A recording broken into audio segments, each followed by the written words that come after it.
Hi student, आज के lecture में हम वायु प्रदूषकों के प्रकार एवं उनके प्रभाव के बारे में पढ़ेंगे। तो वायु प्रदूषक कौन कौन से हैं?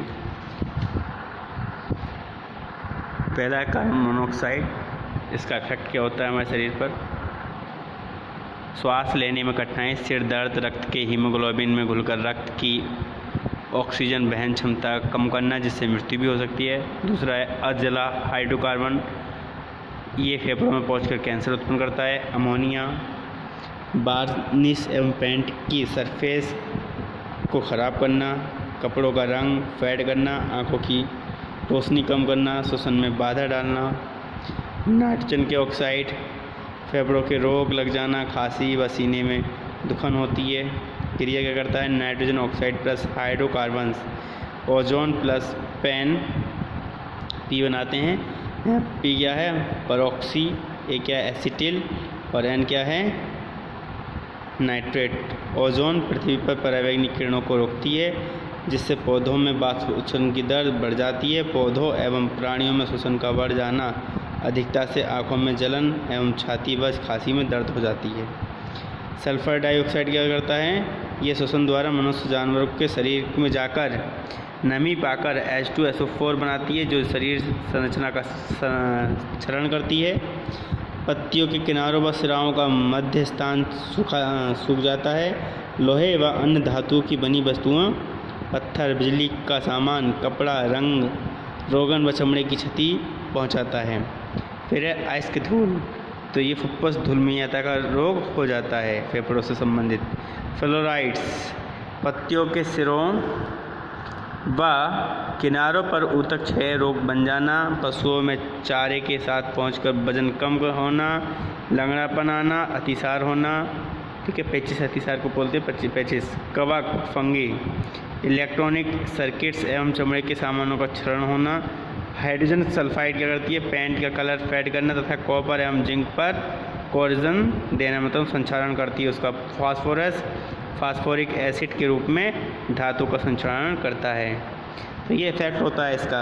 कुछ वायवीय प्रदूषकों के प्रकार हैं। घरेलू दहन, मुख्य वायु प्रदूषक कौन से होते हैं? घरेलू दहन से कार्बन डाइऑक्साइड है, सल्फर डाइऑक्साइड है। धुआं जब कोयला या लकड़ी जलाए जा रहे होते हैं तब होता है। मोटर वाहन से CO2 निकलती है, CO निकलती है, कार्बन मोनोऑक्साइड, नाइट्रोजन ऑक्साइड निकलते हैं। शीशा की यौगिक निकलते हैं। कारखाने या उद्योग से कार्बन डाइऑक्साइड, सल्फर डाइऑक्साइड, धुआं आदि निकलता है। तो विभिन्न प्रकार के गैसीय प्रदूषक के सामान्य विवरण ये हैं। आपको देखो, कार्बन डाइऑक्साइड है, इसको पढ़ लें आप, क्या क्या फ़र्क पड़ता है हमारे वातावरण पर। फिर कार्बन मोनोऑक्साइड, जैसे अभी बताया है, इनके इफ़ेक्ट क्या क्या हैं। फिर सल्फर डाइऑक्साइड, इनका क्या इफेक्ट। सल्फर डाइऑक्साइड SO2 ये कहाँ से निकलती है? थर्मल पावर प्लांट से निकलती है सबसे अधिक। वातावरण में सबसे अधिक क्या पहुँचती है? कोयले के जलने से SO2 मिलती है। ठीक है, और फिर नाइट्रोजन के ऑक्साइड। ठीक है, नाइट्रोजन ऑक्साइड क्या करते हैं? जैसे अभी पिछले बताया था, नाइट्रोजन के ऑक्साइड निमोनिया जैसी बीमारी उत्पन्न करते हैं, फेफड़ों का कैंसर करते हैं। ओजोन की कमी से क्या होता है? अगर ओजोन की लेयर में कमी हो जाती है तो ये वायुमंडल में क्या होती है? अल्ट्रावायलेट रेज को आने देती है, जिससे त्वचा का कैंसर उत्पन्न होता है। ठीक है, नाइट्रोजन के ऑक्साइड ऑक्सीजन से ओजोन से क्रिया करके क्या बनाते हैं? ऑक्सीजन को बनाते हैं और नाइट्रोजन डाइऑक्साइड बनाते हैं। फिर ये सनलाइट से रिएक्शन करती है तो फिर क्या बनता है? फिर से ओजोन बनता है। CFC सबसे हानिकारक गैस होती है, क्लोरोफ्लोरोकार्बन। ये नाइट्रस ऑक्साइड और नाइट्रोजन ऑक्साइड ओजोन परत के छेद के मुख्य कारण हैं। कौन कौन से हैं? नाइट्रस ऑक्साइड और नाइट्रोजन ऑक्साइड। और CFC सबसे ज़्यादा CFC करती है। और इसके कारण क्या होता है? ग्लोबल वार्मिंग घटनाएं घटित होती हैं। ओजोन में देखिए, पॉइंट नोट करने वाला, ओजोन परत में 0.1 ppm से ज़्यादा होने पर हरी पत्तेदार सब्जियां, अनाजों, झाड़ियां, सजावटी तथा फलदार वृक्षों को क्षतिग्रस्त कर देती हैं। इससे पत्तियों में अपक्व, पीतन, यानी कि पत्तियां पीली पड़ने लगती है और पत्तियां छूटने लगती हैं, अलगन भी होने लगता है।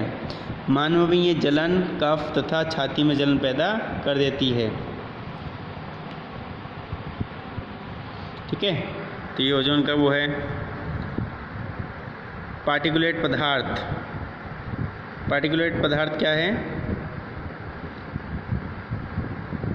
ये वे ठोस द्रव के रूप में हवा में तैरते हुए कण हैं जो वायुमंडल में धुंधलापन पैदा करते हैं। विभिन्न उद्योगों से ऊष्मा उत्पन्न होती है जो कि पार्टिकुलेट पदार्थों के उत्पन्न होने के कारण अध्ययनों से ज्ञात हुआ कि विभिन्न पार्टिकुलेट पदार्थ जैसे silicon, calcium, sodium, aluminium,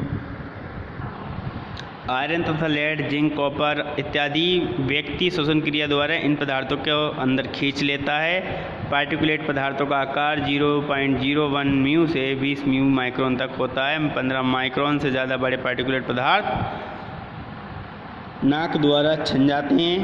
2.5 micron से छोटे पार्टिकुलेट पदार्थ वायु कोशिकाओं में प्रवेश कर जाते हैं। पार्टिकुलेट कण जैसे धूल, रेत आदि जो स्टोन क्रशर निर्माण साइट औद्योगिक इकाइयों से पैदा होते हैं। धुआं, ठीक है, धुआं है। धूम कोहरा, धूम कोहरा क्या होता है? धुआं और कोहरे का मिश्रण स्मोक कहलाता है।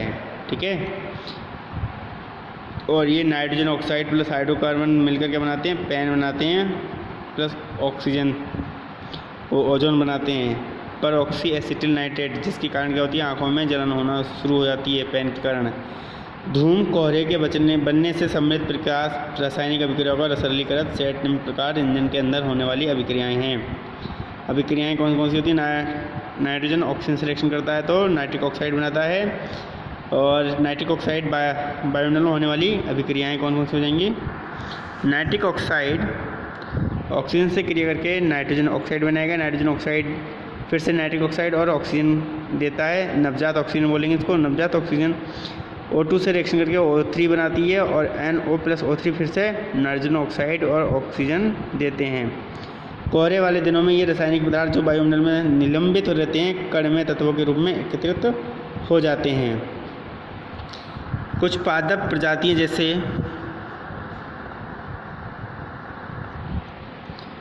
जैसे पिंटोबीन, पेटूनिया इत्यादि धूम्र कोहरे में मौजूद पैन के लिए बहुत संवेदनशील होती हैं। ये पादपों में विभिन्न अभिक्रिया को रोक देता है। ये हरित लवा को भी क्षतिग्रस्त कर देता है और इस प्रकार से पादपों की वृद्धि एवं क्षमता कम हो जाती है। मानवों में ये आँखों में भयंकर जलन तथा श्वासनिका संबंधी रोग उत्पन्न करता है। तो कौन सा पैन के कारण कौन कौन से रोग उत्पन्न होते हैं?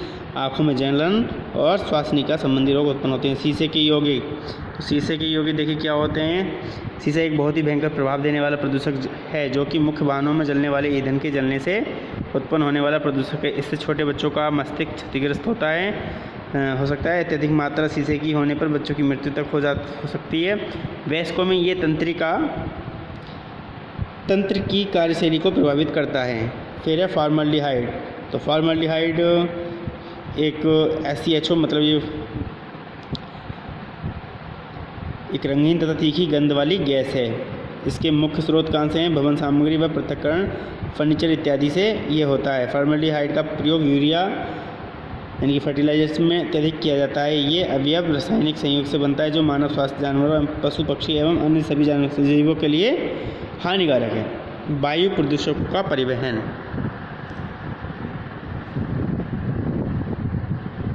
कैसे वायु प्रदूषक का परिवहन होता है?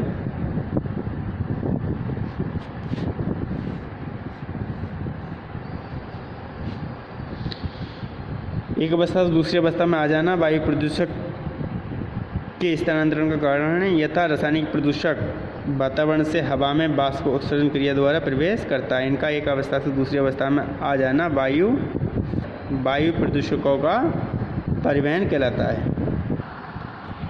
तो वायु प्रदूषकों का स्थानांतरण निम्न 4 क्रियाओं द्वारा होता है। पहला है विसरण, ठीक है। दूसरा है अपसादन, सेडिमेंटेशन, हवा में विक्षोभ,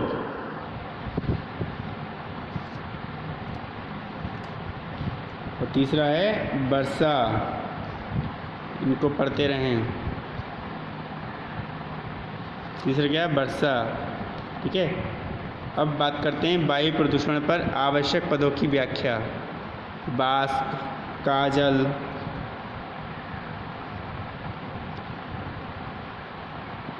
कोई भी पदार्थ जिसका ऊष्मा देने पर वह गैसीय अवस्था में बदल जाए यही गैसीय अवस्था के वाष्प कहलाती है। पदार्थ ठोस या द्रव हो सकता है। काजल कार्बन के कणों का समूह जो टार में भीगा हो सूट कहलाता है। इसकी उत्पत्ति कार्बनिक पदार्थों के अपूर्ण दहन के कारण होती है। धुआं, ठीक है, धुआं कैसे बनता है? इनकी कणों की माप कितनी होती है? 0.01 से 1 × 10⁻⁶ mm होती है। ये जलने या अन्य रासायनिक क्रियाओं द्वारा उत्पन्न होता है। तीसरा एरोसोल, किसी ठोस या तरल के सूक्ष्म कणों का गैसीय माध्यम में फैलाव, जैसे धुआं, कोहरा व तुषार आदि के कहलाता है, एरोसोल कहलाता है।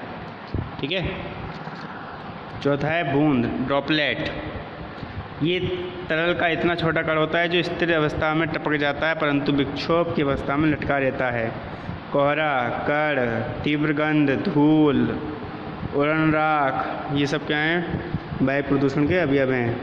पार्टिकुलेट पदार्थ कौन से होते हैं? मतलब ये पार्टिकुलेट पदार्थ वो हैं द्रव्य वायुमंडल में गैस के रूप में नहीं होते बल्कि ये बूंद या ठोस कण या दोनों अवस्थाओं में उपस्थित रहते हैं। पार्टिकुलेट को 3 भागों में वर्गीकृत किया जा सकता है। पहला है भौतिक रूप, दूसरा है रासायनिक रूप, तीसरा जैविक रूप। ठीक है। भौतिक रूप के बारे में देखें तो भौतिक रूप क्या है?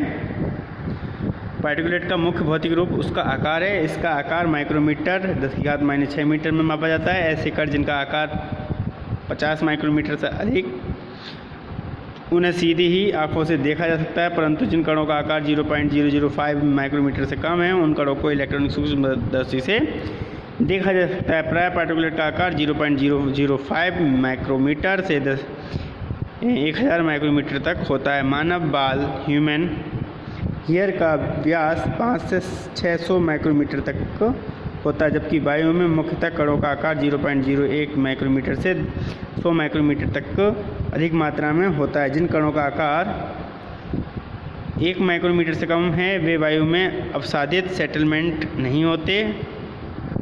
चित्र 3.2 देखिए कैसे दिखा रखा है।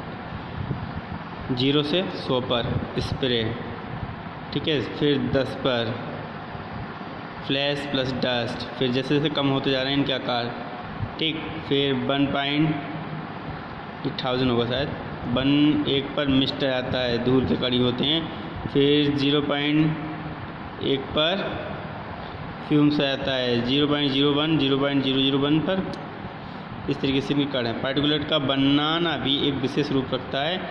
धूल, धुआं, फ्यूम्स, उड़ान राख, फ्लाई ऐश आदि पार्टिकुलेट के ठोस रूप हैं, जबकि धुंध व स्प्रे जलीय रूप हैं। धूल के कण सदलन, पीसना या विस्फोटन से बनते हैं। चट्टान, कोयला आदि सब पर उपरोक्त क्रियाएं करने से धूल के कण बनते हैं। तो कोयला, तंबाकू, लकड़ी आदि के अपूर्ण दहन से धुआं बनता है। ठोस पदार्थों की वाष्प संघनन करने से फ्यूम्स बनती है। उड़न राख में धूल, धुआं तथा फ्यूम्स आदि का मिश्रण होता है। कोयले के दहन से कुछ आज्वलनशील कण उड़न राख बनाते हैं। पानी की बूंदों की भाप के संघनन से धुंध बनती है। अगर धुंध की अधिकता हो जिससे आसपास साफ स्पष्ट ना दिखाई पड़े तो यह कोहरा बनता है। जलीय कणों का अणुओं के रूप में टूट जाना स्प्रे के बनता है। ठीक है। तो 1 माइक्रोन से 20 माइक्रोमीटर तक के कम वायुमंडल में लंबे समय तक तैरती अवस्था में रहते हैं। अपसादन वाले कण सीधे ही अपने स्रोत की तरफ बैठने की कोशिश करते हैं। इन कणों का आकार 10 μm से अधिक होता है। अपसादित कण जिनका आकार 0.1 μm से 100 μm तक होता है निम्न सूत्र के अनुसार अपसादित होते हैं। Vt = G P rho minus PA D P² upon 18 μ। Vt क्या? पार्टिकुलेट के बैठने का अंतिम वेग मीटर पर सेकंड में है।